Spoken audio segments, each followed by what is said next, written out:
Сайн байцгаана уу? Монголын баялаг, дэлхийн иргэн хүмүүжлөө, боловсролоо сэдвт хилцүүлэг яриа маань өнөөдрийн шинэ дугаараараа эхэлж байна.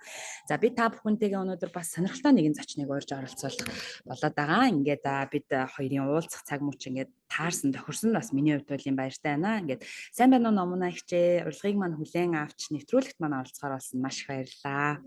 За сайн байна уу? За чамдаас урьж оролцуулсан жагаад дуудсанд баярлалаа. Маш их баярлалаа. Тэгээд миний хувьд бол таныг Номуна гэдэг нэрээр танина. За одоо Facebook болон олон нийтийн сүлжээний хэсэгтэр бол таны пэйж хуудсыг би хувьдаа дагдаг. За тэгээ маш олон бусдад хэрэгтэй, өгөөжтэй, өөрийнхөө сурч мэдсэн. За мөн бас бусдад хэрэгтэй болов гэсэн мэдээлэл олон зүйлийг та хуваалцдаг. Сурсан мэдсэн зүйлээ бусдад хуваалцдаг ийм өгөөмөр нээлттэй хүн учраас миний хувьд өнөөдөр бас тантай энэ хүмүүжлөө, боловсрлоо гэсэн сэдвийн дагуу яриа өрнүүлэн хамтдаа хэлсэн ярилцахыг зорьсон байгаамаа. Ингээд юун төрөнд та маань бидэнд бас өөрийгөө товчхон танилцуулаач, хаана тийм ээ бас юу хийдэг, өөрийнхөө талаар бас товчхон танилцуулаач. За төрөөж гисэн хийсэн бас намайг голлохгүйгээр намайг дуудсанд баярлалаа. За намайг Номуна гэдэг одоо 2001 онд ирсэн. Одоо 21 дэх жилдээ энд амьдарч байгаа. Нөхөр хүүхдийн хамт амьдардаг. Нэг охинтой. Охин маань 5 дугаар анги, 11 нас хүрнэ. За миний хувьд болохоор их сургуулаа төгсөөд дараа нь магистр төгсөөд дараа нь Японы компанид ажиллаад за нэг их удаан бол ажиллаагүй. Гэхдээ богино хугацаа байсан ч гэсэн нэлээд их туршлах бол олж мэдэж авсан. Тэгээ дараа нь хүнтэй суугаад охиноо гаргаад за тэгээд ерөнхийдөө өөрийнхөө одоо бол ерөнхийдөө бол гэртээ өөрийнхөө мөрөөдөл хүсэл мөрөөдөл зорилготой тэрнийхээ хойноос явж байгаа. Ийм л хүн байна да. Баярлалаа. Маш гоё танилцуулга байлаа. Тийм. Яг л одоо таны тэр зорилго хүсэл мөрөөдлийг миний хувьд таны хийж байгаа зүйлсүүдээс бас жоохон ч гэсэн олж харж явдаг. За тэгээд бас бахархалтай сайхан санагддаг. Ер нь Япон улсад амьдарч байгаа бүсгүүчүүд ялангуяа ээж нар одоо Япон ээж нар үр хүүхдийнхаа төлөө, хань ээжлийнхаа төлөө, тэгээд ер нь гэр орныхоо төлөө ямар хариуцлагатай, бас эмгцэгцтэй амьдралын хэм маягтай байдаг вэ гэдгийг бас энд амьдарч байгаа хугацаанд анзаарч ажиглаж байсан л та миний хувьд. Тэгээд Номуна хичээс маань бас тэр зүйлсүүд их анзаарэгддэг. За сүүлийн үед бас олон бүсгүүчүүдэд энэ зөв одоо хоолны арга барилуудыг хоол хийх арга барил тэр тусмаа хоёр орны соёлын ялгаа тэгээд бас хоолны соёл гэдээ олон зүйлийг бас таниулан сурталчилж олон хүмүүс тэр тал дээр бас мэдээлэл их дэлгэрэнгүй түгээж байгаа. За мөн бас энэ хоёр орны хооронд зарим зүйл амьдралын олон янзын ялгаанууд хүн хоорондын харилцаан дээр гарч байгаа зүйлс за тэгэл ер нь альва юмд хандж байгаа хандлага дээр гарч байгаа одоо ялгаануудыг ч гэсэндээ өөрийн өнцгөөс хараад түүнийгээ бас бидэнд танилцуулан тайлбарлаж маш сайхан одоо аман нийтлэлүүдийг ингээд гараараа бичээд тийм ээ оруулдаг байгаа олон нийтийн сүлжээнээс оруулдаг маш олон дагагч нартай за тэдгээр хүмүүс маань бас Номуна хичээн маань тэр оруулсан мэдээллийг авч олон талаар бас суралцдаг хүмүүс байдаг шиг харагддаг. За тэгээд сайн Номуна хич маань дурдлаа өөрөө бас 11 настай охинтой одоо өсвөр насны дээр ирж байгаа охиныг өсөж хүмүүжүүлээд байж байгаа юм ээж байгаа. Тэгээ энэ үүднээсээ танаас би одоо нэвтрүүлгийн маань гол асуулт болох хүмүүжлөө, боловсрлоо гэсэн сэдэв маань өөрөө ардаа асуултын тэмдэгтэй. За хүн болгон энэ дээр янз бүрийн одоо үзэл бодолтой байдаг. Асуулт маань өөрөө их хамрах хүрээний өргөн тийм хитхун сэдэв юм шиг хэрнээ маш энгийн хүний амьдралд маш энгийн ойлгомжтой асуултууд байсаар байдаг. Тэгээ хүмүүстэй ингээд ярилцахаар олон талаас нь харж хариулдаг. Таны хувьд та хувь хүнийхээ өөрийн үзэл бодлын хувьд тийм ээ ер нь хүмүүжил боловсролын талаар та юу гэлэн онцгойлж дурдах вэ? Ер нь хүмүүс ингээ ярьдаг тийм хүмүүжилтэй хүн болвол боловсралгүй сайхан амьдраа явдгаа гэд. Зарим талаасаа ер нь боловсролыг хүн эзэмшээд явж хахад аяанда өөрөө их сайхан хүмүүжилтэй болоо явчих юм ааж гэж бас ярьдаг. Тэгээ энэ тал дээр та бас өөрийнхөө үзэл бодлыг бидэнтэй хуваалцаач хүмүүжил боловсролын талаар тийм. За чи ямар гоё ярьд юм бэ? Би бүр дотроо өгийн баялаг тэгээ энэ уянгалаг ямар гоё би бүр уярч орхилоо дотроо. Тэгэхгүй маш гоё авьяас байж юу. Би өөрөө бас нэг сая ярьж чаддаг болохоор яриандаа жоохон таараагаа болохоор. За ерөнхийдөө хүмүүжлөө боловсрлоо гэдэг нэг тий миний хувьд болохоор мэдээж миний хувь хүний бодол л да тийм ээ. Миний хувьд ерөнхийдөө энэ хоёрыг заавал за аль нэгэнд нь жинлүүр дээр тавиад хэрэг хэмжээ гэвэл миний хувьд чухал нь хүмүүжил гэж боддог. За тэгвэл хүмүүжил гэдэг нь юу юм бэ гэд тэгэхээр ерөнхийдөө за тэгвэл хүүхдтэй өглөө 8 цагт яг унт юм уу альсгүй өглөө 7 цагт яг сэр ч юм уу тийм ээ. Өглөөний 7 цаг 30 минут хийх ширээн дээр суугаад өглөөний хоолоо идэх гэх. Одоо үүнийг хүмүүжил гэж хэлэхүүгээр би бас тийм гэж боддоггүй. Хүмүүжил гэхээр миний хувьд болохоор ердөөсөө л хүмүүжил тэнцүү ээж аавын хайр гэж би боддог. Ааха. Тэгэхээр ер нь болохоор тэгэхээр ингээд сэдв маань миний хэлэгч байгаа юм маань болохоор хүмүүжүүлж биш бас боловсруулж биш яг зөв эцэг эхийн хайр гэдэг дээр л би бол яваад очиж байгаа юм л да. Тэгээ ерөнхийдөө хайр нь өөрөө хүмүүжлэлтэй холбогдоод явчихна. Тухайн хүүхэд яаж хүмүүжигдсэн хүүхэд болох вэ гэдэг үндэс суурь нь ээжийн хайр, аавын хайр дээр хайраас бий болдог гэж хувьдаа боддог л доо. Тийм болохоор ерөнхийдөө хүн болгонд миний хамгийн их дутагдж явдаг бас хизээж илүүддэггүй зүйл нь юу вэ гэхээр яг л эцэг эхийн хайр гэж би боддог. Хайр гэхээр юу юм бэ гэхээр хайр гэх нь одоо хайр гэж өөрөө бас том юу л дээ тийм ээ том агуулгатай үг л дээ. Ерөнхийдөө миний бодлоор бол хайр гэдэг нь болохоор хэрэг би өөрөө их хүн өөрийнхөө амь наснаас илүүгээр өөрийн хүүхдээ хайрлаж байгаа. Тэр зүйлийг л би хайр юм болов уу гэж боддог. Өөрөөсөө илүү надаас илүү одоо орон зай. Зээд миний дээр явж байх ёстой тийм орон зай гэж боддог. Би бол хувьдаа хүүхдийг энэ нь миний хувьд магадгүй хайр юм болов уу гэж би өөрөө боддог. Тийм болохоор тэр одоо хайр ямар ч байж болно. Жишээ нь миний хувьд болохоор би хайр авахндаа яаж илэрхийлдэг вэ гэхээр мэдээж хүүхэд учраас би түнд яг тодорхойгоор нүдэнд харагдаж, чихэнд сонсогдож, гарт мэдрэгдэхээр би өөрийнхөө хайрыг илэрхийлэхийг хүсдэг. Тэгж зорддог. Тэгэхгүй бол бас хүүхэд чинь тэр алга мэдэхгүй шүү дээ, тийм ээ. Би дотроо хичнээн ч гэсэн ээж нөхөндөө хайртай шүү гэд дотроо бодсон ч гэсэн хүүхдэд маань тэр маань мэдэгдэхгүй шүү дээ яасан тийм ээ.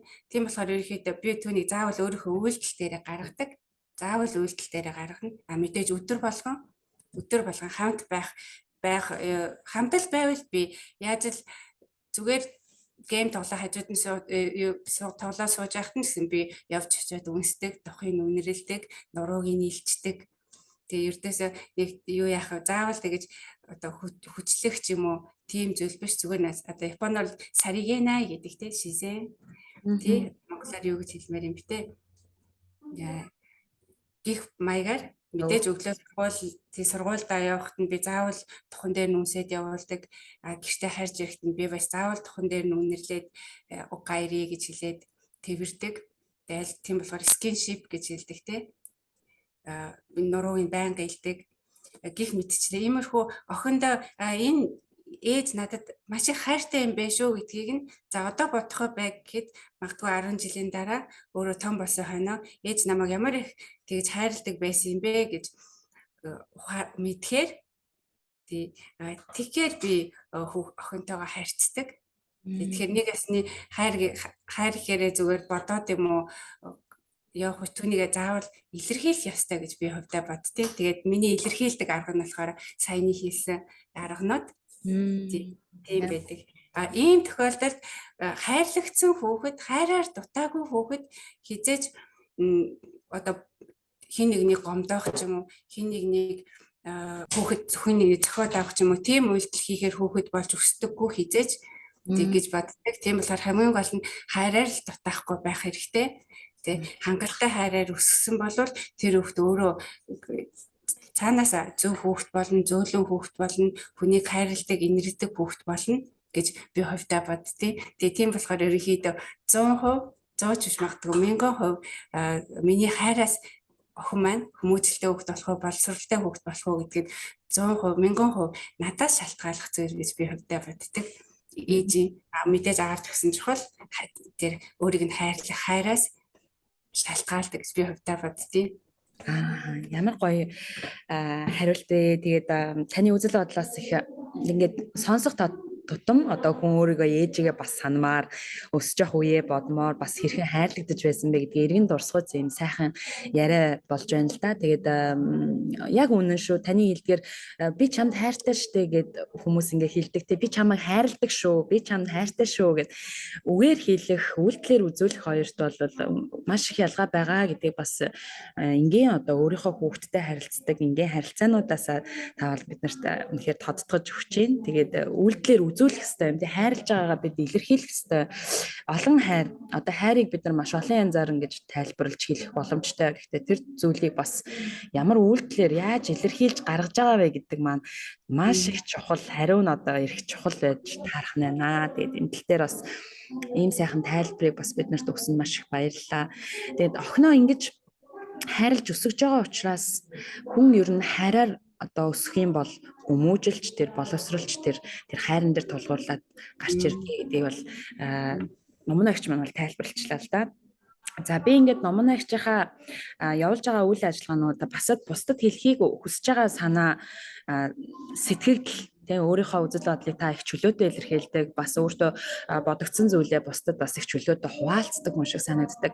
Тэгээ магадгүй хүн нөгөө таны тэр үйлдэлүүдээс харахад таныг би амьдралдаа их талархалтай амьдрдаг болов уу гэж бодсон юм л та. Тэгээ юмд ер нь альва зүйлд одоо энэ өгөгдсөн өнөөдрийн энэ амьдралдаа та их талархалтай амьдрдаг байх. Тийм учраас түүнээс үүдээд гаргаж байгаа үйлдэлүүдтэй ч гэсэн бусдад ийм миний энэ талархалтай байгаа, миний энэ авч байгаа энэ олон зүйл би бас бусдад ч гэсэн өгье гэдэг ийм сэтгэл төрдөг юм болов уу гэж бас харагдаж байгаа юм л та. Тэгэд үүнийг та хэрвээ одоо ингээд хүмүүст тайлбарлаж хэлье гэж бодвол тий та яагаад амьдралдаа ингэж их талархалтай амьдарч байна вэ тийм ээ амьдрал талархалтай байхын шалтгаан юу юм болоо тийм ээ бусдад бид нар мэдсэн одоо сонссон мэдсэн мэдэрсэн мэдрэмжээ хуваалцсан гэдэг нь таны хувьд энэ ямар утга учиртай ямар ач холбогдолтой зүйл вэ тий бид магадгүй мэдээллийг өнөөдөр мэдээллийг аваад тий мэдээллийг аваад үүнийгээ одоо мэдлэг гэж бодож явж байгаа хүмүүс бас байна. Бид нар боловсрч гин, хөгжиж гин гэж үзэж байгаа хүмүүс бас байгаа. Тэгэхээр энэ бусдад өөрийнхөө мэдэрсэн зүйлийг хуваалцаж байгаа энэ сэтгэл энэ талаараа та бас хуваалцаач. Яагаад ийм сайхан талархалтай, яагаад ийм үгийн сэтгэлтэй болж байгаа энэ байдал ямар байгаа вэ гэдгээс бас хуваалцаач бидэнтэй. Чиний нүд чинь бас их хурц шүү. Баярлалаа. Их гоё тайлбар бас гоё асуулт байна. Тийм гэхдээ чи намайг маш сайн мэдсэн маань бүх юм талархаж амьдэрдэг гэдгийг. Тэгэхээр чиний нүд чинь бас их хурц байна. Би яг чиний хэлсэн шиг би бүх юмдаа талархаж амьдэрдэг. Ер нь за ямар ч жижиг зүйлээс одоо жишээ нь би чиний оронд сууж байсан бол би артличэнд харагдаж байгаа тэр гоё цэцэг гоё навчин талархах байлаа. Яг хараад ингээд хайр хөрмээр тэгсэн. Ер нь бол би гараад ингээд ганц шиг навч харсан ч гэсэн тэр навч надад маш үзэсгэлэнтэй, маш талархмаар чи ямар гоё орших вэ гэж ингээд бүр яг сэтгэлээс тэгэж бодогддог. Тийм маш жижигхэн зүйл гэсэн надад маш гайхамшиг өөрөө гайхамшиг санагддаг л да. За мэдгүй нэг хэр зэрэг олон хүн ойлгохыг бол мэдэхгүй л дээ.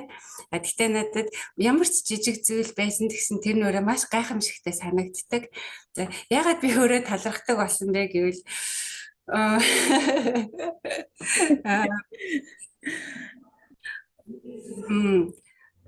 тоолж барахгүй цөхрөлийг амссан учраас хэлгэж хэлээ да. Хэрэг би ямар нэгэн цөхрөл юм уу, ямар нэгэн жоохон хэцүү асуудал ч юм уу, ямар нэгэн хантай би тулгарч түүнд мөргөж нос нулимстайгаа хотголдаг болвол би энэ бүх зүйлийн гайхамшигтай гэдгийг би хизээч мэдэхгүйсэн. Одоо нэг бас миний нүд маань нэгдэхгүйсэн гэсэн үг л дээ. Хамгийн миний нүдийг нээж өгөөд би өөрөө ямар азтай, би өөрөө бас ингэж одоо юу гэх ингэж амьд яваан ч гэсэн ямар талархууштай эвээгдсэн бас азтай юм бэ гэдгийг бодогдуулахад хүргэсэн зүйл маань ердөөсөө л миний за за 5 6 ч юм уу да 7 ч юм уу магадгүй жил өнгөрөөсөн тийм хэцүү он жилүүд л те. Тий. Тэр он жилүүд ил надад маш олон зүйлийг ухааруулж өгсөн. Тэгэхээр ерөнхийдөө за би яг юу хийдгээхээ тодорхой оюунуудад хэлэхгүй ч гэсэн ерөнхийдөө бас маш олон хантай тулж ирсэн. За тэр нь ихэвчлэн өөрөө миний өөрийн дотор байсан хаанууд л та. Тэгээ би өөрөө шалтгаан нь байсан. Маш олон удаа цөхөрч байсан. Маш олон удаа мэдээж уйлж байсан. Нусаа хацартаа нааж байсан. За энэ дотроос л би одоо магадгүй миний анхны хэлбэр гэвэл би тийм хад чулуужаг хав хатуу байсан болов уу гэж боддог. Маш олон цөхөрсөн, маш олон удаа унсан, цөхөрч унснаас болоод би өөрөө зөөлрч эхэлсэн. Одоо хад чулуу шиг байсан хүмүүс маань нэг мэдсэн чинь он жилийн дараа ингээд спонж зөөлхөн болсон. Тэр үедээ сэтгэлч гэсэн мэдээж зөөлрдөг. Тэгэхээр яадаг вэ гэхээр ерөнхийдөө юмсыг харах нүд маань өөр өнцгөөс юмсыг харж эхэлдэг болсон л доо. Тэр үед бүх юм талархууштай санагдсан. Бүх юм хайрламар санагдсан. Болохоор тийм ээ. Тэгэхээр чиний сайнаас яагаад талархдаг болсон бэ гэхээр надад нэлээд хэдэн жилийн хэцүү цаг үе байсан учраас. Түүнийг туулахдаа би ерөнхийдөө миний юмсыг харах нүд маань өөрчлөгдөж би бас талархах сэтгэлийг олж авсан. Тэгэхээр шалтгаан маань цөхрөл, гутрал, өвдөг сүгдэл, нулимс байсан гэсэн шалтгаан байна. За ийм дараагийнх нь болохоор ягаад үүнийг тэгвэл ингээд бусдтай хуваалцдсан бэ те хуваалцах тэр шалтгаан нь гэсэн асуулт байсан. Тэр нь болохоор ерөнхийдөө би өөрөө бас залуу биш шүү дээ. Яг мэдээ сэтгэл санаа бол залуухнараа. Агаач яг бодтоор насаа хэлэл би бас тийм залуу хүн биш шүү дээ. Бас хэдэн жилийн өмнөөс хэдэн тэр магадгүй нэг 3 жилийн өмнө байсан юм уу да. Ерөнхийдөө яг энэ пэйж эхлэхийн өмнөхөн миний нэг дуртай хамтлагийн дуучин байдیں۔ Би тэрний нэг лайвыг үзчихсэн байхгүй юу инстаграмаар. Тэгээд тэр өөрөө их залуухан хүн. Тэгсээр нэ ингэж ярьж байсан байхгүй. Би ингээд хойч үедээ би юу хийж чадах юм болоо ч юм уу. Ингээд хойч үеийн тухай ярьж байсан л та. Тэгээд яг тэр үед юуэсгэлээд би надад бас нэг бодогдож эхэлсэн бодол байсан. Тэр нь болохоор за би ингээд Японд ирээд мөтгөө ингээд 20 жил бараг төгч जैन. Олон жил болчлоо. Мэдээж надад өөрийн туршлага гэж нэлээд зүйл би үзэж харсан зүйл ч гэсэн нэлээд би мэдсэн зүйл ч гэсэн нэлээд би. За би ингээд өөртөө ингээд тэр бүгдийгээ хадгалаад энэ дотроо ингээд байлгаад өөрийн дотроо байлгаад авдран тэгээд хайрцаглаад тавьчихсан юм шиг нэг тийм хүн шиг би байгаад гэж болох уу гэдэг нэг бодол надад төрөөд эхэлсэн байсан юм л та. Яг тэр үед тэр лайвыг үзээд тэр лайв дээр тэр миний нөгөө дуртай дуучин маань бид нар хойч юухаа ерөн төлөө юу хийж чадах юм гэдэг яг тэр натаа адилхан юу гэсэн бодлыг хөндөж гаргаад ярьж байсан байхгүй. Яг тэр үед би за би ер нь өөрийгөө яг тэгтээ олон зүйл мэдэхгүй тийм тушаалтай мундаг хүн бол биш байж болох ч яг өөрийгөө мэддэг чаддгийг зүгээр бодоод үзэх. За би нэг баг 20 жилийн өмнө ирсэн хүн байна. Одоо энэ жил ирж байгаа шинээр Монголоос ирж байгаа Монгол дүүнер маань бас байна тий. Тэгвэл яг би бас нэг магадгүй хитэн амьс илүү илээсэн юм гэдэг нь бол үнэн. Тэгээд бодит болохоор за тэд нартай би тэгвэл жоохон өөрийнхөө энэ мэддэг чадгаа жоохон хуваалцвал ер нь яасан гэдэг бодол надад төрсөн л доо. Тэгэхдээ тухайн үед би за миний дотор ер нь нэг гэдгэл тоо байдаг. За нэг л хүн магадгүй нэг хүн ч гэсэн хэрэгтэй болвол тэгээд ер нь хангалттай гэж бодож уг нь энэ пэйжийг ихэлсэн юм л да. Яагаад гэсэн чинь нэг биш нилээдгүй олон хүн хурж ирээд би өөрөө ч гэсэн бас гайхсан бас мэдээж баяртай байгаа. Тэгэхээр яагаад ингэ хуваалцдсан бэ гэхээр яг зүгээр миний сэтгэл хойч үедээ дүүнэртэй би ер нь хуваалцах хэрэгтэй гэсэн бас өөрийн миний үүрэг хариуцлага гэж бас би боддtiin юм л да. Тэг төрүүлж ирсэн хүний бас үүрэг гэж юм уу гэж боддtiin. Тийм болохоор за яг хоо чаддгаа тэгтлээ мундаг мэрэгчлийн янз бүрийн зүйл хийж өгч чадахгүй байж магадгүй ч гэсэн. Гэхдээ бид нэр чинь жижигхэн зүйл дээр л бидний амьдрал гэдэг юм чинь жижиг зүйл дээрээс юу яадаг болохоор тийм болохоор тэгээ бас чадхаараа хуваалцъя гэж бодсон тийм бодол юм аа. Бас нэг басны өөрийнхөө хувьд бяцхан өөргөө өөрийг хариуцлага хүлээж байгаа л үйлдэл юм да. Ямар гоё. Яг л одоо би танаас бол ийм хариулт магадгүй сонсох болов гэдэгтээ бас ер нь жоохон таамаглалтай байсан л да. Хувьдаа бол тий за номын агч маань ер нь бол нэг ийм зорилготой байгаа болов гэд таны ер нь оруулж байгаа зүйл ярьж байгаа яриа болгоноос ч нь бол тэр зүйл ингээд үнэртдэг харагддаг гэмээр ч юм уу. Тэгээ ер нь тэгээд хүмүүс ингээд нөгөө сэтгэл гэдэг үгэн дээр бас зарим талаасаа юм болгоныг сэтгэл гаргаад явхлаар чинь тэгэл эргүүлээл хүмүүсээр өшөглүүлээд ах юм байна штэ гэл зарим улсууд тэгж ханддаг тийм тэгж ханддаг өнцгүүд нь тийм ээ тэгх тохиолдол байдаг. Тэгээ энэ талаас нь бодглохлоор таны талархал за тэгээд талархалтайгаа уялдуулаад бусдад үеийсэн таны хүлээсэн тэр үүрэг хариуцлага гэдэг зүйл энэ үгтэйг үгийг хэлж байгаа нь бол үнэхээр гайхалтай санагдаж байна л да. Яагаад тэгэхээр бид нар та сая хэлсэн шүү дээ бид бол маш энгийн зүйлсүүд л ингээд амьдралыг манд бүрдүүлдэг шүү дээ гэд. Тэгээд бид нар амьдрал гэхээр их л том зүйл боддог. Өнөөдрийн энэ ярилцж байгаа сэдвийг ч гэсэн хүмүүс бид хүмүүжил боловсрал гэхээр маш том зүйлийг л боддог. Боловсрал гэхээр бид нар олон том сургуулийн диплом тийм ээ маш өөр зүйлээр заримдаа шууд төсөөлж боддог л доо ихний хэл чинь.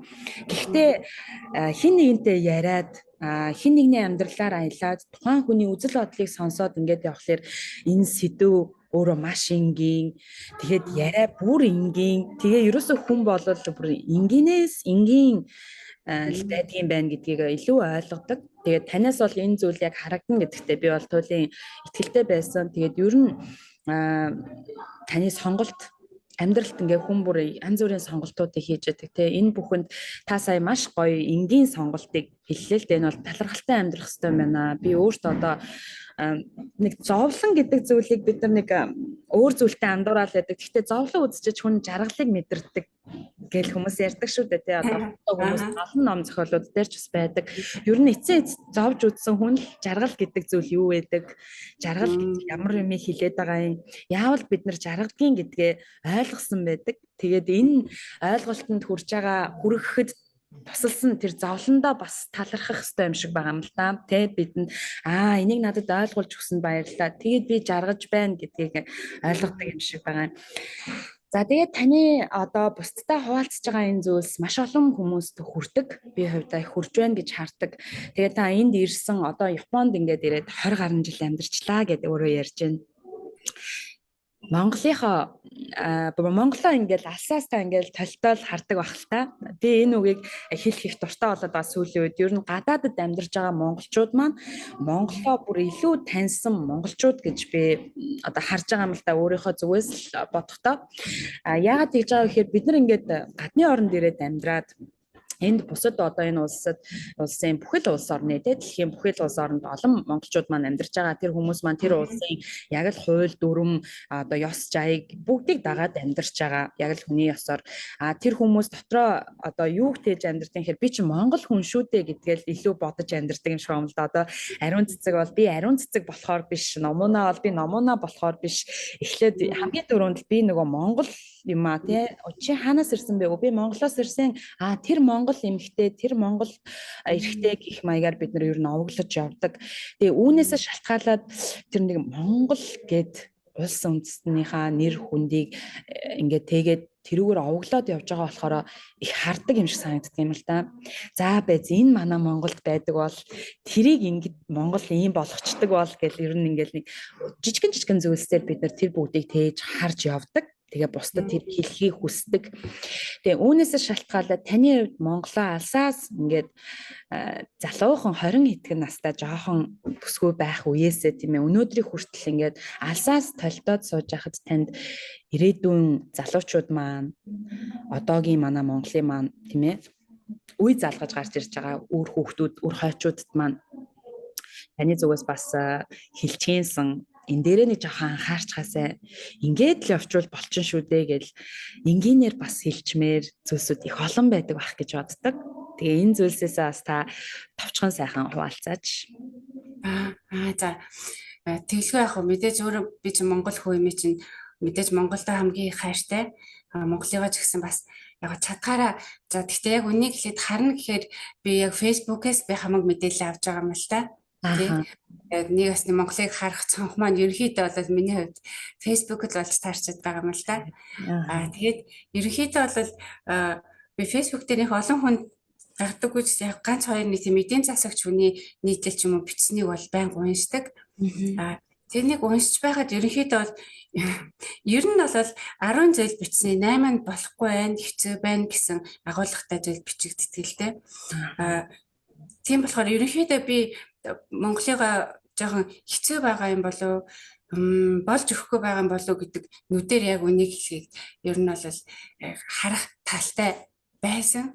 Гэхдээ ойрт ерөнхийдөө жоохон тэр харах нүд бас бодох бодлоо жоохон өөрчлөөд ирсэн.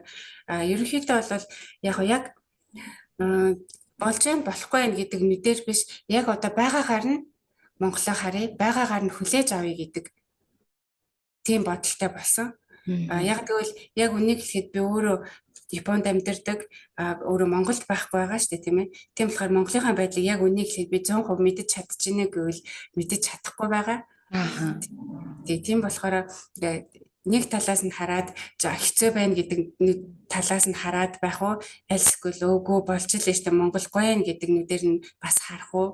Энэ бол тэгэхээр аль нь боломжгүй зүйл. Яг тэгвэл би өөрөө яг бодтоор харах боломжгүй байгаа болохоор тийм болохоор би аль туйлшрахгүй нэг талыг барихгүй ер нь яг Монголыгаа байгаагаар нь л ямар мэдээлэл миний нүдэнд тусч харагд ирж байна. Түүнийг яг би байгаагаар нь л ер нь хүлээж авъя. Тийм аль шүүмжлэх юм уу, альсгүй одоо голд шилэх ч юм уу, альсгүй магтан сайжруулах ч юм уу. Тийм нүдээр биш байгаагаар нь хүлээж авъя гэдэг тийм бодолтой ер нь болсон. Баяртай. Тийм болохоор ер нь бол зөвхөн миний бодлоор бид нар яг хөгжих процесс дундаа л явж байгаа хүмүүс орон тэгэж бүх орон хэцүү байсан. Японд ч гэсэн цагтаа аимшигтай хэцүү л орон байсан шүү дээ. Бас л хахуулд идэгцэн тийм төвхтэй угаасаа бүгд ерөнхийдөө туулаад одоо гардаг нэг усны цуулж гардаг нэг зам юм уу даа л гэж ер нь бол боддог. Тэгээ хүний мөн чанар гэж Япон хүн байна уу, Монгол хүн байна уу гэдэг бүгдээрээ адилхан хүн чанар байна уу, сайхан сэтгэл байна уу, өгөөмөр сэтгэл байна уу, харгас цэвдэг сэтгэл байна уу, Япон байна уу, Орос байна уу, Монгол байна уу бүгд адилхан хүн гэдэг угаасаа адилхан л амьдна тийм ээ. Тийм болохоор бүгд ерөнхийдөө зүгээр ер нь түүхийг ч гэсэн харж байхад бүгд ерөнхийдөө яг туулах ёстой нэг процессороо л ирцгээсэн ямар ч улс. Яг зүгээр түүн дээр нэг зүйлийг хийлүүл яг тэр процессыг сайжирч байгаа процессыг хэр удаан байна уу, хурдан байна уу гэдгээр яг жоохон харж болох юм. Одоо жишээ нь Япон бол дайнд ялагдаад үнс нуран болсныхоо дараа одоо ердөөсөө л тийм ээ 70-80 жил хүрээгүй байна те. За 80 жил бол төгссөн.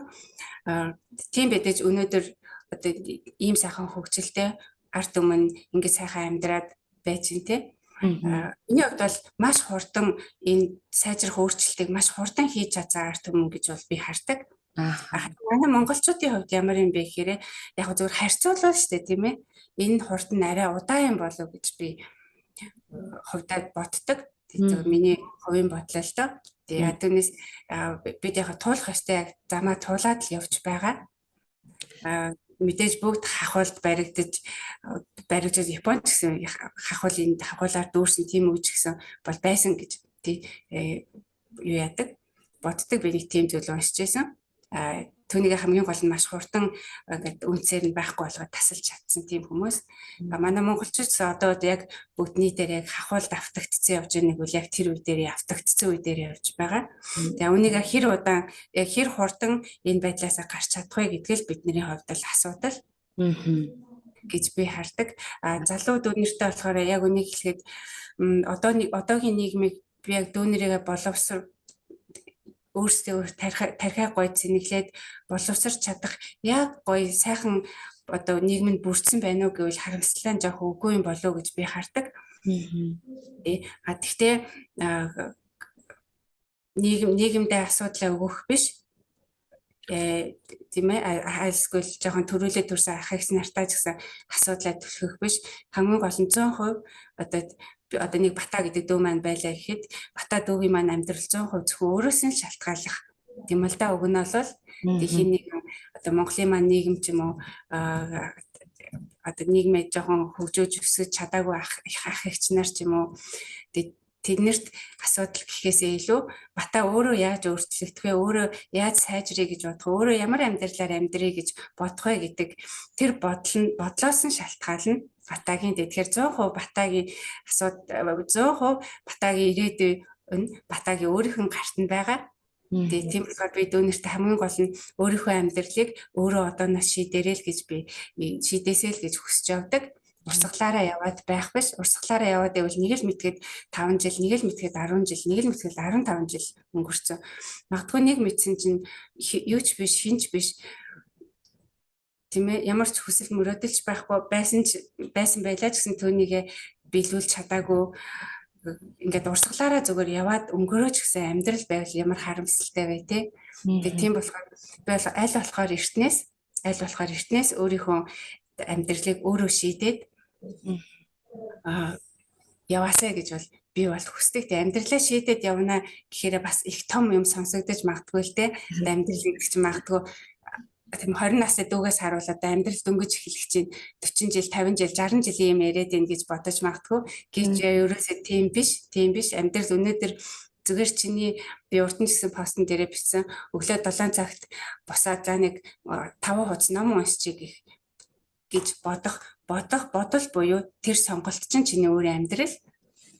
Тийм болохоор маш жижигхэн чиний жижигхэн үйлдэлүүд чинь чиний өөрийн амьдрал буюу чиний өөрийн сонголтууд байдаг. Сонголт тэнцүү амьдрал гэж бол би бол хувьдаа бодож явдаг л та. Тэгээ чиний амьдрал бол чиний хийж байгаа сонголтууд ердөөсөө. Гэхдээ бид нар амьдрал дээр тийм их том сонголтыг бол хийдэггүй шүү дээ. Тийм ээ, ялангуяа 20-тай байхад жишээ нь би одоо 20-тойдоо ямар том сонголт юу гэдэг. За жишээ нь би компани байгуулъя ч юм уу тий. Би нуусаар нэг өөрчлөх том бодлого гаргах ч юм уу. Тийм том сонголтуудыг бол бид нар хийдэггүй шүү дээ. Бидний өмнө байгаа сонголт жижигхэн сонголт гэдэг тий. Өнөөдөр хинтээ уулзах ч юм уу. Өнөөдөр цагийг яаж өнгөрөөх ч юм уу. Ном унших ч юм уу. Айлсгүй өнөөдөр сайхан зүгээр юу зургтаа үзэж үндэчихгүй ч юм уу. Тэ айлсгүй өнөөдөр за нэг 5 минут гараад спорт халгаа хийчих юм уу. Бидний хувьд ерөнхийдөө ийм жижиг сонголтуудаар л бид нэр амьдэрдэг шүү дээ, тийм ээ, өдөр болгон. Тэгэхээр бидний сонголт чинь бидний амьдрал гэхээр ерөнхийдөө тэр жижиг сонголтууд л байгаа байхгүй юу. Тэгээ тийм болохоор тэр жижиг сонголтуудаа зөв сонголтууд хийгээсээ аль болох залуу байгаа дээр олон зөв сонголтыг хийгээд 5 жилийн дараа 25 таатай эсвэл 30 таа гэхэд өөрийнхөө яг хувь хүнийхээ хувьд ч гэсэн өөрийнхөө яг тийм ганхашгүй бас хүчтэй дээр одоо суурийг бүтээсэн байвал ямар гоё вэ гэж би бол хувьдаа боддог дүүнэрийнхээ хувьд. Тийм болохоор яг одоо хэлэхээр яг мөрөөдөл зорилго мэдээж чухал. Гэхдээ магадгүй мөрөөдөл яг зорилгогүй тийм зүүнэрийн маань тоон магадгүй илүү их болов гэж би боддог. Тийм тий. Чи мөрөөдөлтэй байж гэж хэлсэн ч гэсэн за би мэдэхгүй штэ би юу мөрөөдөх юм те би юу яг зориул болох юм өөрөө түүнийг мэдээгүй явж гин олоогүй явж гин гэдэг дүүнэр маань их байгаа ах гэж би боддог те. Тийм болохоор би ер нь бол их зоригтой бол ч юм уу мөрөөдөлтэй бол гэдэггүй түүнийг хайх биш ерөнхийдөө цаг нь болохоор би өөрөө учирдаг зүйл гэж боддог тийм ээ зориг мөрөөдөл тий одоо чи юун дээр анхаарах хэрэгтэй юм бэ гэхээр яг одоо өөрийнхөө нүдний өмнө байгаа жижиг сонголтуудыг зөв хийгээрэй л гэж хийх боломж гарвал би тэгжэл хэлэхээр байна. Маш их баярлалаа.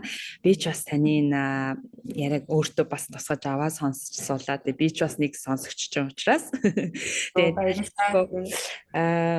та сая хэлсэн ер нь энэ жижиг сонголтууд тэгээд чамаас өөрөөс чинь гарч байгаа тэдгээр үйлдэл үүгээ та ярианы ихэнд хамгийн түрүүнд та охиндоо миний хүмүүжил бол ерөөсөө би өөрийнхөө хайртай гэдгийг охиндоо яаж илэрхийлэх юм бэ гэдгийг би зөвхөн үгээр хэлээд биш харагдахгүй тийм зүйлээр биш одоо яг харагдаж биед нь мэдрэгдэх одоо ийм зүйлээр илэрхийлэх ёстой юм аа тэгж би үйлдэл хийж явж байгаамаа гэд ингэж хэлсэн яриа бол яг одоо энэ ярианы төгсгөлд гарч байгаа яриатай бас л уялдаатай байгаа юм л та. Бид ер нь альва зүйлийг хийхдээ яалтч бодсон одоо үйлдэл хийх нь л чухал байдаг. Тэгэж сонголт бүхэн таны гарт өөрт нь байдаг. Тэгээд тэрийг сонгосон бол та тухайн сонголтондоо өөрөө ямар нэгэн зүйлийг хийх хэрэгтэй болдог. Тэгээ ер нь энэ төлбөр төлөөс нь таны одоо гаргаж байгаа үйлдэл, тэг хичээл зүтгэл, альва зүйлд хандж байгаа хандлага, тууштай байдал гэл маш олон зүйлс ярихлаар хүмүүст их хэцүү үгнүүд сонсогдож байгаа мэт боловч хүн бүр өглөө боссон цагаас эхлээл хийдэг үйлдэлүүд юм шиг санагддаг. Тэгээд таны яриаг ерөнхийд нь бүхэлд нь аваад үзэхэд та бол өнгөрсөн үеийн тийм ээ одоо өнгөрсөн үеийн ах эгч нар өнөө цагийг авч явж байгаа өнгөрсөн үеийн ах эгч нар өнгөрсөн цаг хугацаа, өнгөрсөн нийгмийн тогтолцоо, өнгөрсөн зүйл биш юм. За ирээдүйд авч явах ах эгч нар, ирээдүйг өөрчлөх тэр хүчтэй хүмүүс, ирээдүйд хэн нэгэн ирээд бидний амьдралыг гэрэл гэгээтэй болгох гэдэг хүлээлт биш. Яг одоо цагт яг энэ цаг хугацаанд л чи ямар үйлдэл хийж, ямар үг хэлж, ямар үйлдэлийг гаргаж байгаа юм, ямар сонголтыг сонгож байгаа гэдэг нь чиний амьдралыг бүтээж өгч байгаамаа гэдэг энэ тодорхойлолт бол одоо тантай бол би туйлын санал нэгтэй байна. Тэгээд ингээд одоо цагтаа амьдарч одоо байгаа энэ бүхэндээ талархалтай байж түүндээ хайр сэтгэлээ бүрэн илэрхийлж тийм ээ. Бид нар зөвхөн нэг хайрлах гэхээр хүнийг хайрлах ямиг илүүтэй онцгойлж үзээд идэг шүү дээ. Гэхдээ биднэрт өнөөдөр ирж байгаа энэ цаг хугацаа өнөөдөр оноогдсон өнөөдөр та бит хоёрын уулзж байгаа энэ цаг хугацаа тэгээд үүнээс цааш хийх олон одоо өнгөрүүлэх цаг хугацаанд болох үйл явдлууд тэнд учирж байгаа олон зүйлсүүд те магадгүй нэг бариад ууж байгаа аягтай кофений амт гэх мэтчлэн ингээд биднэрт талархаж баярлах одоо бахархах зүйл унтахгүй их байгаад байгаа юм л да. Өглөөнөөс орой хүртэлх тэр 24 цагийн хугацаанд маш их байдаг. Тэгээ энэ зүйлсийг мэдрэх одоо боломжийг олгодлоо таны яриа бол надад бол үнэхээр энэ зүйлсийг тэр чигтнэл мэдрүүлж байна. Тэгээ хүн бол өөрт байгаа зүйлдээ талархаж амьдрах ёстой юм аа. Тэгээд өөрийнхөө талархаж амьдрах зүйлийг өөрөө бүтээх ёстой юм аа гэдэгт учиртай юм болов гэж миний хувьд бас бодогдлоо таны яриаг сонсоход. Тантай ярилцахад ер нь их тухтай тийм таатай нэг тийм тайван гоё санагдаж байна. Тэгээд үндсэн сэдв маань их тийм чухал сэдв юм шиг хэрнээ бид рүүхэн танд хэлсэн ярьсан зочдтойгоо уулзсан хүмүүстэйгээ ярихлаар ярианы төгсгөл рүү бүр ингээд зүгээр л энгийн амьдрал яриад яг нэг тай хуваагаад уугаа сууж байгаа хүмүүс хоорондоо ярьж байгаа юм шиг нөгөө нэг чухал хүмүүжил боловсрал гэсэн одоо чухал тодтголтой үгсийн талаар бараг дурдахгүй зүгээр л хүний амьдралын энгийн л цаг мөчийг яриад дуусгадаг. Тэгэхээр их сонин мэдрэмж байдаг юм аа. Миний хувьд их сонин мэдрэмж авдаг. Тэгээд нэг би бас анзаараад байхад та хоол хийхдээ үнэхээр янз жаргалтайгаар хийдэг юм шиг санагддаг. Хоолнд айгүй тааж өөрөө мэдж байгаа ер нь энэ нөгөө бидний байгаа энэ улсын соёл ч гэсэн ер нь хоолнд хандах хандлага түүнийг одоо хүн идэх гэхээс илүү те харж одоо мэдэрч те харах мэдрэхүүгээрээ хүртэл одоо баяр баясгал нь таашаал бүх зүйлийг мэдэрч чаддаг. Хоолнд үнэхээр талархалтай ханддаг арт хүмүүс шиг санагддаг. Тэгээ идэхдээ одоо бүр алгаа авсарж байгаа л одоо хоолндоо талархлаа илэрхийлээд иддэг те тухайн хоолыг хийж өгсөн хүнд ч тэр тухайн хоол өмнө нь байгаа тэр талархаад иддэг эд дуусныхаа дараа эдсэндээ хүртэл одоо тий идсэн аль алиндаа талархдаг байх жишээтэй. Тэгээ их хүндэтгэлтэй ханддаг хүмүүс шиг санагддаг. Энэ тал дээр та бас товчхон бас өөрийнхөө үзэл бодлыг илэрхийлээ штэ. Ер нь энэ хоол гэдэг ойлголтын талаар та бас юу гэж боддог вэ? Хоолндоо тий өглөөний цагийн та гараараа бэлтэж өгдөг санагддаг надад. Оройн хоолын ч гэсэн та яг цаг тухайд нь яг оройн хоол яг өнөөдрийн оройн хоол гэдэг тэр цаг хугацааг маш нандин одоо их ач холбогдол өгж өнгөрүүлдэг юм шиг санагддаг. Зүгээр нэг энгийн зүйл аваад ингээ худалдаж аваад идүүлчихье гэж боддгоо юм шиг санагддаг л та. Тэгээ энэ цаана бас их утга учиртай байдаг байх. Энэ талаасаа та бас бидэнд товчхон бодлоо хуваалцаач. За баярлалаа. Чи бас ингээд ямар гоё ярьт юм бэ? Би бүр чиний яриа ингээд гоё. Яна баярлалаа. Санаа зов. Болоо чи гэсэн ямар ч гоё юм битээ. За баярлалаа. Ер нь дараа нь чамтай ярьж байна зүгээр хуваарай. Баярлалаа. Ямар гоё юм бэ? Баярлалаа. Тий баярлалаа. Хоол бас миний хувьд маш чухал. Миний хувьд бас маш тийм том чухал юу л дээ сэдв л дээ. Тэгтээ хэдэн жилийн өмнө хоол миний хувьд чухал байсныг үл огт тийм биш. би ямар үеэс эхлээд хоолнд дуртай өөрөө хийх дуртай болсон бэ гэхээр хоол хийж чаддаг болсон үеэсээ би хоолнд маш дуртай болж эхэлсэн. Хоол хийж чаддгүй байхдаа хоол бол надад үнэхээр төвөгтэй санагддаг. Тийм зүйл байсан. Хоол өдөр болгон хийн. Өглөө өдөр орой те өдөрт 3 удаа идэхгүй бол болохгүй. Ямар төвөгтэй юм бэ? Хүн 2 удаа иддэг байсан бол ямар гоё гэж би дандаа боддог байсан. Гэвч одоо бол шал өөр. Би бол хоол өөрөө хийх дуртай, бас идэх дуртай. Одоо бол хоол хийх надад ямар ч тийм хэцүү асуудал ч юм уу төвөгтэй тийм зүйл бол өртөөсөж биш. Энийн шалтгаан нь юу байсан бэ гэхээр би өөрөө хоол хийж сурсан болохоор, чаддаг болсон болохоор байсан. Тийм болохоор би яагаад би энэ хоолны би нэг хэдэн удаа хоолны сургалт явуулсан л та. Тэгээ энэ шалтгаан нь болохоор энд байсан. Юу байсан бэ гэхээр хүн чаддгүй юмдаа нөгөө дургуут хүчхүү гэдэг шиг тий хүн чаддгүй юмдаа дурлдаггүй.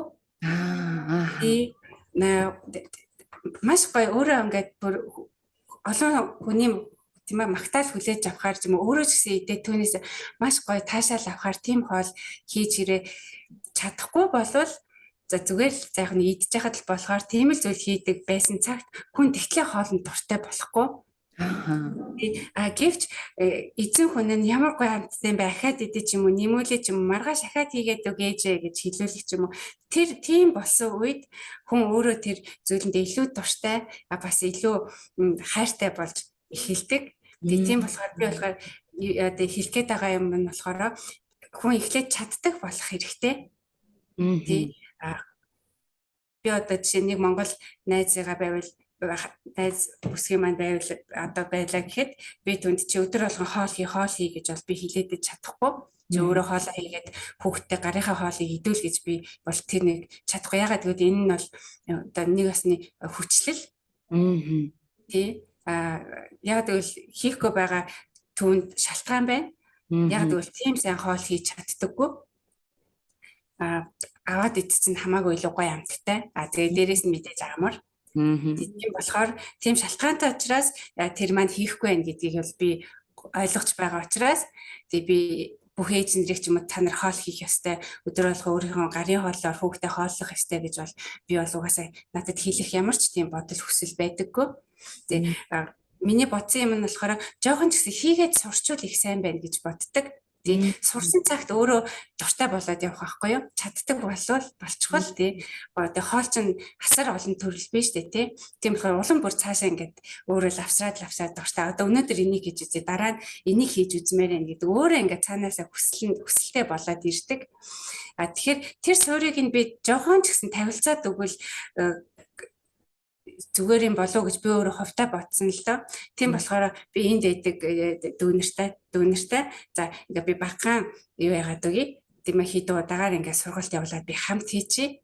Тэгээ жоохон хийгээд сурчвал энийн цаашдаа өөрсдөө түүнийг хөгжүүлээд тэгээ энэ хоолыг ингэж хийд юм байна гэд мэдээдчил дараа нь өшөө жоохон доторх одоо ногоогоо ч юм уу махаа ч юм уу солиод ч юм уу те өөрсдөө янз бүрийн юугаар хэлбэр төрсийг өөрчдөд өөрөөсдөө бас сайжраад явах боломжтой болох нэг тийм нэг бяцхан одоо үүдийг нь гэхүү тэр шалтгааныг нь би нэг 50-д өгчөөл ямар гоё гэж надад бодогдсон л доо. Тийм болохоор би тэр энэ жилийн эхэнд за би нэг тийм сургалт явуулаад ингээд жоохон хоол хийх тэр шалтгаан суурийг нь жоохон тавихад нь туслаад өгье гэж бодсон ботл нь миний тэр сургалт эхлүүлэх юу байсан шалтгаан маань байсан. Тэгээ сургалт хийх нь болохоор маш үр дүнтэй. Зүгээр лайв хийгээд тавихаасаа илүү сургалт хийхээр тэд нар маань яг өөрсдөө нэгдүгээр төлбөр төлж байгаа, хоёрдугаар ингээд зохицуулалттай, зохион байгуулалттай яг тэдний өдөр тэдэн цагаас бүгдээр ийм материалаар ингээд хийнэ. Энэ нь бол зүгээр лайв хийгээд тавьснаас бүр үнэхээр хэд дахин өөр өгөөжтэй аль талдаа. Мэдээж надад гэсэн өөрт маань маш урамтай. Ягаад гэвэл тэдэн маань хийгээд зөндөө их поста хийцгээд багшаа ийм гоёс амар гоё амттай байна. Йоо өстой нэрээ энэ 7 жил болцоод ийм юм анхудаа л авч үзлээ ч юм уу. Ингээд би өөрөө тэрнээсээ бас асар их урам авдаг. Тэд нар хүүхдүүд маань ч гэсэн өөрсдөө хийж үзээгүй юм а хийж үзээд, идэж үзээгүй юм а идэж үзээд, мэдээгүй юм а мэдэж аваад ингээд аль тайлдаа үнэхээр аль тайл нь ингээд happy болдог. Тийм байна гэдгийг би өөрөө бас өөрөөсөө маш сайн юу яаж авсан л да. Мэдэрч авсан.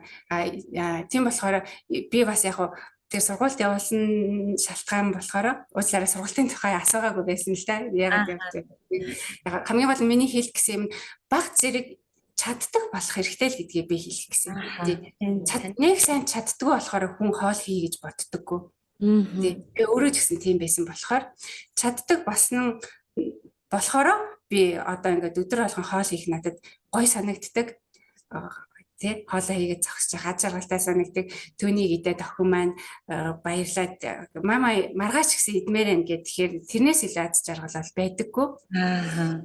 Тийм болохоор бас нэг зорилго маань би ингээд ягаад аль болох орой болго ингээд би зураг тавьдаг л да стори дээр хоёр хүний зураг тавьдаг. Тэр маань болохоор цаа талынх нь нөхрийнх наад талынх нь минийх биш үнийх л охины маань юу л те хоол байдаг. Тэгээд тийм болохоор яг тэр сет хоолныхаа ард нь охиноо суулгаад тэгээд хоолыг нийтүүлдэг. Тэгээд энэ маань бас би дотроо өөрөө нэг зүйл бодож явдаг за зорилгодохыг таашаа. Магадгүй ухаан ороод хойч юм уу гараад өөрөө магадгүй тустай амьдраад хоолоо хийдэг болох үе гарна тийм ээ охинд маань. Магадгүй өөрөө ээж болоод хүүхэдтэй болно. Тэр үедээ охины маань энэ юунд нь ойд санамжинд нь миний яаж хоол хийж өгдөг байсан өөрийг нь яаж хоололдог байсан байд нь ой санамжинд заавал үлдсэн байх болно. Тэгэхээр тэр үед нэгдүгээрт миний хайрыг мэдрээд хоёрдугаарт би ч гэсэн өөртөө ч майсгол өөрийнхөө хүүхдэд ч гэсэн ээж шигээ ингээд хоол хийж өгье гэдэг тийм сэтгэлтэй болоосай гэж би энэ хоёр зүйлийг бодож тэгэж яадаг. Таны хүмүүжлийн арга барил явж штэ бас охиндоо маш гоё зориг байсан. Би яагаад таны хоолыг онцолж асуусан бэхээр таны одоо саяны ярьсан яриа бол яг л одоо бусад жишээлүүдтэй ч гэсэн адилхан л да. Би таныг ярьж байгаа явцад бас бодож л байна л да. Ер нь ингээд нэг зүгээр өөр дээрээ бас жишээ болол гэхэд нэг багш ч юм уу одоо тий чиний ярих чадвар чинь үнэхээр сайн байх шүү. Чи ингээд ихтгэл тавьж чадах юм байх шүү. Алив чи ийм зүйл бэлдээд ингээрэй гэд нэг багш ингээл одоо оюутан явж явах цаг хугацаанд минь тийм ээ нэг багш над руу нааша хараад инээгээл чи юм байх шүү гэд миний нэг давуу талыг хараад хэлчих. Магадгүй миний нэг хийсэн үйлдэл тухайн хүнд одоо маш сэтгэл төрүүлэх. Тэгээд тэрнээс ирж байгаа тэр урамшуулж хэлж байгаа зүйлс хүнийг улам урагшлуулж өгдөг юм шиг. Тэгээд таныг сая бүхэлдээ хоолны талаар ярьж ах зүйл сонсоход та эргээл одоо нөгөө бусдаас авсан тэг өөрөө чадахгүй зүйлээ чадсандаа маш их урамшиж байгаа шүү дээ нэгдүгээрт. Дээрээс нь чаддгүй байсан зүйлээ чадаад хийгээд олон хүмүүст ингээд одоо өөрийнхөө хайртай дотны хүмүүстэй эдүүлээд тэгээд тэднэрээс одоо мэдэгдэж байгаа тэр хариу үйлдэл нь тийм ээ танд одоо маш сайхан санагдаж байгаа шүү. Тэр хүн гэдэг амьтан болвол бид нар чинь нэг амьтан шүү дээ. Тэгээ хүн гэдэг амьтан бол тийм өчүүхэн одоо нэг талаасаа маш өчүүхэн зүйлд одоо баярлаж урамшаад тэгээд тэрийг дахиж хиймээр санагдаад дахиж одоо баярлуулмаар санагдаад бусдад инээж байгааг нь хармаар санагдаад ингээд тийм байна гэдгийг та бол сая яриагаараа давтчихлаа штэ. Тэгээ олон сайхан гэр бүлд олон сайхан бүсгүүчүүдэд цаашдаа бас нөгөө гэртээ хоол хийх гоё юм байна. Хоолыг ингэж хийвэл гоё юм байна. Тэгээ суурийн таныг айгу гоё тавьж өгч юм те нэг талаасаа бас чиглүүлж өгч юм нэг талаасаа тэднэрт бас урам өгч юм те чи ч гэсэн хийж чаднаа та ч гэсэн хийж чаднаа энэ хоолыг та бол одоо ингээд амархан хийчихнэ ингээл хийчдэг ингээл зааж өгвөл те тэрнээс нэг өдөр тэр хоолыг сурсан хүн магадгүй тэрийг тэрийнхэндээ хийж өгөхөд ямар гоё амттай юм бэ чиээс гоё хоол хийсэн байна гэхэд яг өөр нэг хоол хийчиндэ гэдэг сэтэл төрөх гэх мэт. Хүнийг урагшлуулах, чиглүүлэх, урам хайрлаж өгнө гэдэг ямар чухал маш хэрэгтэй зүйл гэдэг нь бол ингээд харагдсан л да. Та хоолоор жишээ авч ярьж байгаа боловч бид бол нэг нэгэндээ урам өгч явах хэрэгтэй юм байна. Хүн гэдэг яг юм бол урмын л амьд юм байна гэдэг ялаас. бүр Аюу яг үнэ. тийм. Яг Хүн чи яг яг нөгөө голын болоод хэллээ. чадахгүй юмдаа яг тэгдэж штэ. За би чадахгүй. Аа. За гэл ингэ. За чи Аа. чадахгүй юм чинь гэл хин нэг нь тэгчүүл тэгэл тийм ээ тийм би чадахгүй гэл ингээл явчихна. Чи чаднаа. Чи чамд нэг тийм авяас байсан. Хин хүн тэгвэл бас нэг надад бас байсан юм бах та гэл ингээл нэг хэлдэг штэ. Яг л тийг саналаа. Тий. Яг үнэ. Тэгэхээр Чи их гоё ингээд багцлаад гоё ингээд багцлаад базаад тий их гоё мундаг авьяас юм аа. Маш их баярлалаа. Танаар би бас зөндөө өөртөө олон ярианыхаа төгсгөл болгондоо маш гоё урмыг бас авч байна. Яриа маш их баярлалаа. За тэгээд номон ачтойрын маань яриа одоо өнөөдрийн нэвтрүүлэг бол ерөнхийдөө энд хүрээд өндөрлөгт өгч байна. Тэгээд урилгыг минь хүлээн авч надад бас сэтгэл хүлээлгэж надтай ярилцахаас нэг цагийн боломжийг олгосноос маш их баярлалаа. Тэгээд таныг бол одоо Facebook дээр дагаад бас нэлээдгүй баггүй хугацаа өнгөрсөн. Тэгээд олон сайхан хүрэж байгаа мэдээллүүдийг нь сонсдог. За болж өгвөл амьдралдаа бас хэрэгжүүлэх боломжтой зүйлийг хэрэгжүүлэхийг хичээж явдаг хүний хувьд өөрөө бас ингээд дэлгэцээр уулзаад ярилцж байгаа. Миний хувьд бас туйлын баяртай байлаа. Тэгээд үзэгчид, сонсогчид маань ч гэсэндээ бас өвөөжтэй сайхан яриа болсон гэдэгт би хувьдаа сэтгэлтэй байна. Тэгээд тийм олон мянган хүнд зориулж хийж байгаа зүйл биш юм а. Нэг хүн сонсоход хангалттай. Тэгээд би номон агчтай түрүү нь бол хэлээ. Тантай бол санал нэгтэй байдаг. Би бас ер нь олонний анхаарлыг татах гэсэндээ гэхээсээ илүүтэйгээр нэг хүн сонсчоосоо нэг хүнд хэрэгтэй зүйл сонсогдчихоосоо гэдэгт бол үнэхээр тэрний төлөө илүү зорж явдаг. Тэгээд өнөөдөр үнэхээр сайхан яриа өрнүүлж чин сэтгэлээ хуваалцаж бид нартай ярилцсан танд маш их баярлалаа. Тэгээд ярианы төгсгөлд хандаад танд магадгүй хэлэх зүйл байгаа бол бас бид нарт зариулаа хэлээжээ. Ингээд бид хоёрын яриа өндөрлөлт өгч байна. Тийм ярианы төгсгөл. За. Би ч гэсэн маш чамтай ярьсантай маш их баяртай байна. Тий. Би ч гэсэн ер нь сая ч гэсэн хэлсэн. Надад нэг гэдгэл ер нь тоо байдаг, олон тоо бол байдаггүй тий. Нэг л хүн үзээд нэг хүн яг тийм ээ сэтгэлийн гүнээсээ би надад их хэрэгтэй үгээ ч юм уу тийм ээ. Тэгээд бодоод авал хангалттай гэж ер нь би бодож явдаг. Ер нь ямар ч зүйл хийсэн нэг пост бичсэн ч гэсэн за нэг л хүн за хүлээгээд авал болоо. Нэгээс илүү бол яадаггүй хүлээл тавьдаггүй тийм байна. За тэгээд чамд ч гэсэн цаашдынх нь ажилд нь амжилт хүсье. Тэгээд олон эн чинь бас чиний хийж байгаа энэ үйлдэл чинь бас их маш чухал бас том ажил л та. Хэр аргийн надад ч гэсэн ингээд хүнтэй яриад ч юм уу өөрийнхөө санал бодлыг бас ингээд амаараа тийм ээ бичгээр биш ингэж илэрхийлэх боломж бас тэр болгон байна уу гэвэл байхгүй штэ. Тий. Одоо хүмүүс бас тийм боломжийг бас чи өөрөө гаргаж өгч байгаа болохоор тий чиний энэ юу бас надад үйлдэл гэхүүтэй чиний энэ ажил бас надад маш их таалагдаад гой санагдчих байна. Тийм болохоор заавал үргэлжлүүлээрэй. Тэгээ би ч гэсэн яна фэст юун дээр пэйж дээр хуваалцъя гэж бодож байна. Маш их баярлалаа. За тэгээд сүүлд нь хэлэх зүйл гэхээр яг би түрүү хэлчихсэн л дээ. Түрүү хэлсэн зүйлээ зүгээр хамгийн сүүлийн үг болгоо дахиж хэлэхэд тэгээд бид нэр өдөр бүр жижиг сонголтуудыг л хийж амьдэрдэг. Тэгээд бидний амьдрал нь жижиг сонголтуудын л үр дүн байдаг. Тэгэхээр сонголт гэдэг үг бидний хувьд маш чухал үг гэж би боддог. Тэгээ бид нар бүгдээрээ энэ сонголт гэдгийг мэддэггүй анзаардаггүй л яваад байдаг болохоос биш тийм ээ бүх зүйл чинь бидний амьдралын сонголт ахгүй тийм ээ хоёулаа өнөдр ярихгүй юу гэдэг чинь ч гэсэн чиний сонголт ахгүй тийм ээ тийм болохоор бидний амьдрал гэдэг нь ерөөхдөө сонголт байдаг. Тийм болохоор би юулийн түүнийгээс аль болох сонголт гэж бодоод зүгээр урсгалаараа чим айсгүй юу ч бодлого хийх биш. Энэ миний хийх гэж байгаа энэ үйлдэл маань өнөөдөр миний амьдралын сонголт шүү гэдэг сонголт гэдэг нүдээр аль болох бүгдийг жижиг гэлтгүү бүгдийг хараад явбал тэгээ нэгэн цагт чи өөрөө хувь хүнийхээ хувьд та өөрөө хувь хүнийхээ хувьд бас нэлээд боловсрсон бас сайжирсан хүн байж чадна гэж би бол хувьдаа боддог.